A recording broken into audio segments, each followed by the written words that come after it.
सुप्रभात बच्चों, प्यारे बच्चों। कल हमने 8वीं कक्षा की पाठ नंबर 4 दीवानों की हस्ती जो एक कविता है उसके शब्दार्थ किए थे। आज हम इसके जो मुख्य प्रश्न उत्तर बनते हैं वो करेंगे। कृपया आप इसे ध्यान से सुनेंगे और अपनी फिर नोटबुक में नोट करेंगे। तो प्यारे बच्चों, सबसे पहले आपने क्या करना है, सबसे ऊपर लिखना है प्रश्न उत्तर और फिर ब्लैक पेन से प्रश्न लिखना है और ब्लू पेन से उत्तर लिखना है। तो प्यारे बच्चों, इसका क्या है पहला प्रश्न। प्रश्न नंबर 1, दीवानों के आने पर सुख व दुख का भाव किन्हें होता है? किन्हें होता है? देशवासियों को, देश के लोगों को। तो प्यारे बच्चों, अगला प्रश्न क्या बनता है इसका।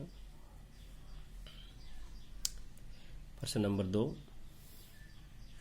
दीवानों के उर पर कौन सा भार रहता है? उर क्या होता है? हृदय। दीवानों के उर पर कौन सा भार रहता है? असफलता का। हमने कविता में पढ़ा था, जब वो असफल हो जाते हैं तो वो उनके हृदय पर भार बन जाता है। तो प्यारे बच्चों, दीवानों के उर पर कौन सा भार रहता है? असफलता का।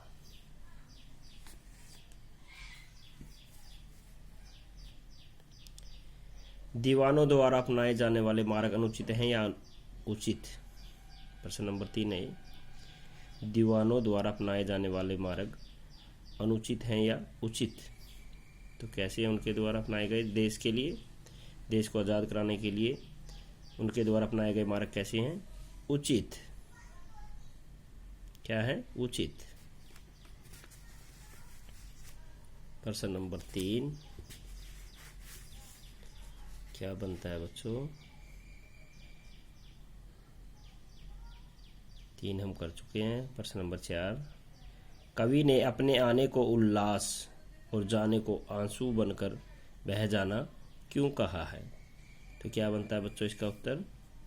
कवि ने अपने आने को उल्लास और जाने को आंसू बनकर क्यों कहा है? क्या बच्चों इसका उत्तर? मनमौजी व्यक्ति एक स्थान पर नहीं टिक सकते। वे जब आते हैं तो सबको खुशी होती है और जब उनके जाने से लोग दुखी हो जाते हैं।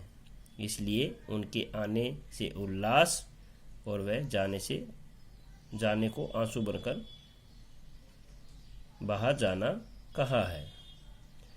क्या बच्चों इसका उत्तर दोबारा से पढ़ते हैं। मनमौजी व्यक्ति एक स्थान पर नहीं टिक सकते। वे जब आते हैं तो सबको खुशी होती है और उनके जाने से लोग दुखी हो जाते हैं। इसलिए उनके आने से उल्लास व जाने को आंसू बनकर बहा जाना कहा है। तो प्यारे बच्चों, इसका अगला प्रश्न क्या बनता है? प्रश्न नंबर 5, भिखमंगों की दुनिया में बेरोक प्यार लुटाने वाला कवि ऐसा क्यों कहता है कि वह अपने हृदय पर असफलता का एक निशान भार की तरह लेकर जा रहा है? क्या वह निशान है या प्रश्न है? क्या वह निराश है या प्रश्न है? तो प्यारे बच्चों, क्या बनता है इसका उत्तर? दीवाने व्यक्ति सुख व दुख को समान भाव से लेते हैं। सुख उन्हें चंचल नहीं बना सकता व दुख उन्हें विचलित नहीं कर सकता। वे निराश नहीं हैं। प्यारे बच्चों, इसका अगला प्रश्न क्या बनता है? कविता में ऐसी कौन सी बात है जो आपको अच्छी लगी? ऐसी कौन सी बात है बच्चों? कवि मनमौजी व्यक्ति की तरह सब पर प्यार लुटाता है और बदले में कुछ भी नहीं लेता। वह संसार को प्यार देते हैं और उससे कुछ नहीं लेते। यह बात हमें अच्छी लगी। तो प्यारे बच्चों, जो इसके मुख्य प्रश्न उत्तर थे वो यही थे। तो कृपया आप इसे अपनी नोटबुक में, फेयर नोटबुक में नोट करें और इन्हें साथ साथ में याद भी करें। तो आपका बहुत बहुत धन्यवाद।